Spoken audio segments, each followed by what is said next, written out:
talk about the projectile.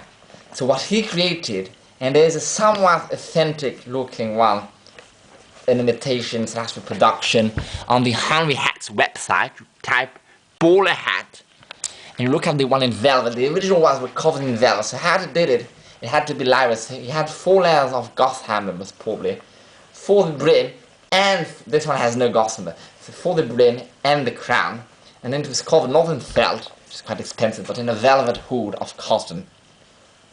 So it looked totally different, and probably the band in the trimming, so the hat band was probably a cotton, and the, that thing, what was it called, the brim binding.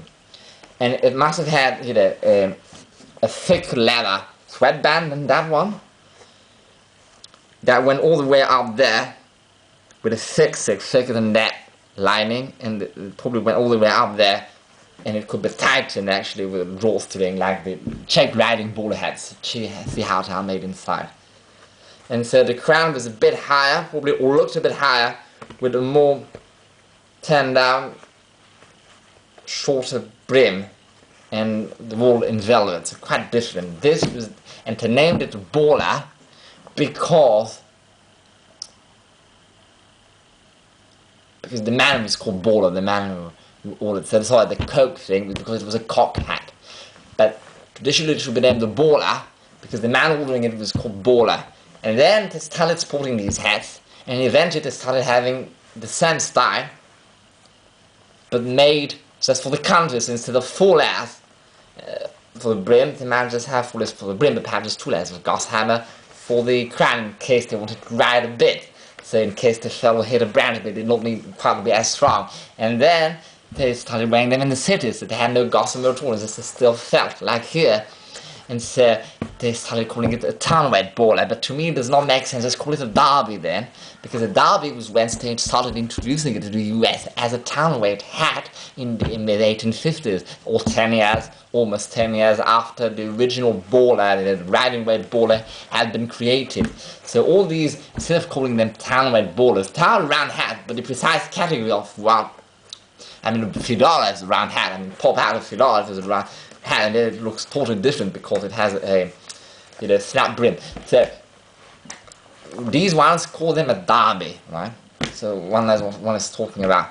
So these derbies try to find one with a wider brim, and then figure out if it is gossamer or more like the American ones. Some of the American ones were actually one whole piece of felt.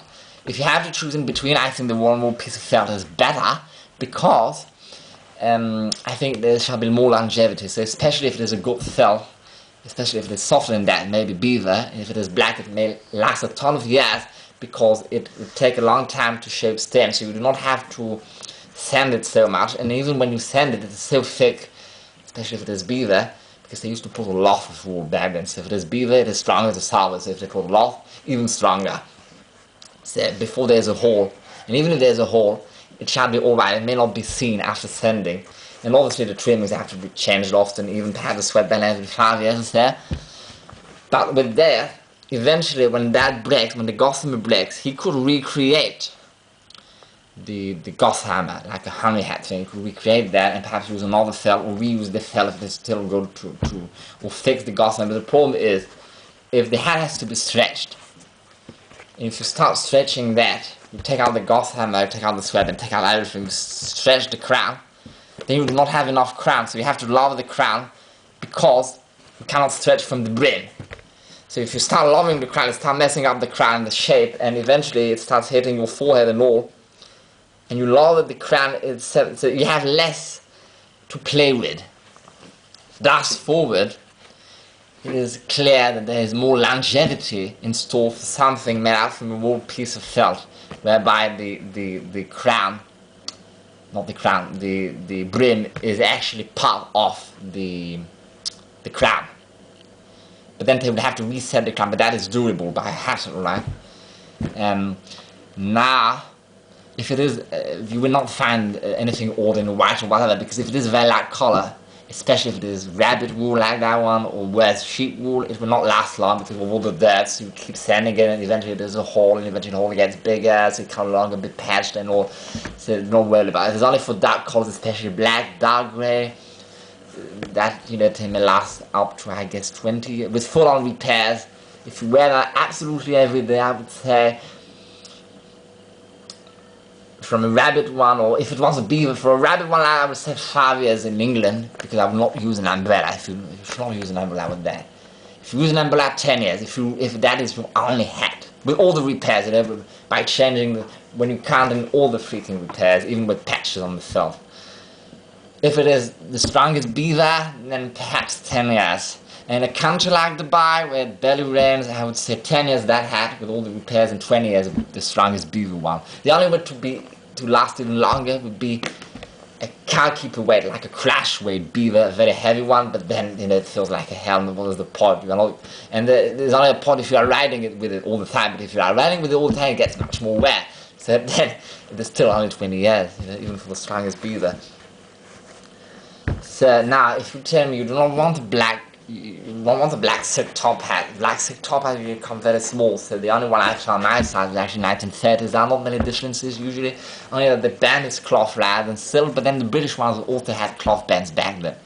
So the shape is a little different, not so much. Now if you don't want a round hat, you want something like a Hamburg.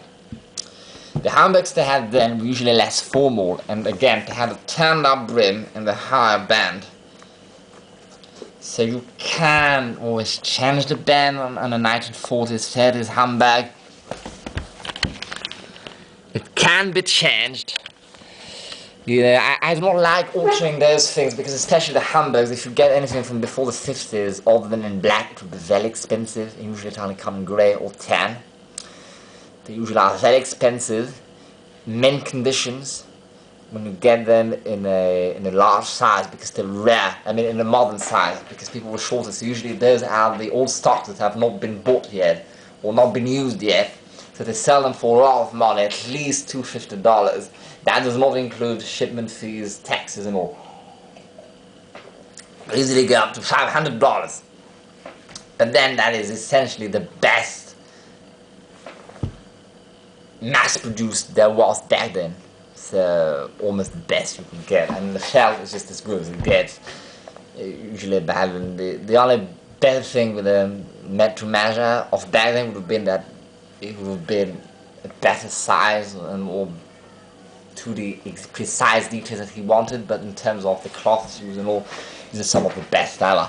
So I don't really like telling you get it, but then, you know, stiffen that. He teaches how to stiffen the brims, because they are soft hats, so they do not have gossamer, so it is different. You have to work with steam, and it is harder to get them to respond. And he says use a can of hairspray like I did. That pulled a lot of stains. So if it was my sheep wool hats, I do not care. But I would say get a proper size. It is called sizing can. It means a stiffener. And even the proper stiffeners, I think if a chap said he used the Manhattan one, which is the best it gets, it still put some whitish residue. So either he was doing it completely wrong, but I guess not. So it just does that, you know. There's no other way, especially for a brim. You have to put a lot. For felt brim, especially the soft felts, the Hamburgs are not like ballers, they're not stiff hats. Because the antique ballers, even when, well, I would explain that. So, it will not be a same brim than an antique derby with a felt brim that is only felt no gossamer, because for the derby it would still be a stiff felt. That for the Hamburg would simply be a soft felt that is stiffened afterwards a little bit, so it is sort of semi-stiff to even softer sometimes than semi, and much softer than, because the stiff felt brim is as stiff as that one. That one is also still felt, but they also put the gossamer, and the only reason they did that was that in that manner it was easier to get a very light brim that is still very stiff and is easy to grab. Now it has lost structure because I re-stiffened it, so, using steam, which I should not have, but because I wanted to, that thing was scrambled up from packing it in a suitcase, so the steam got there and it damaged it. Never mind. So, but normally this would be even stiffer. So no, mess.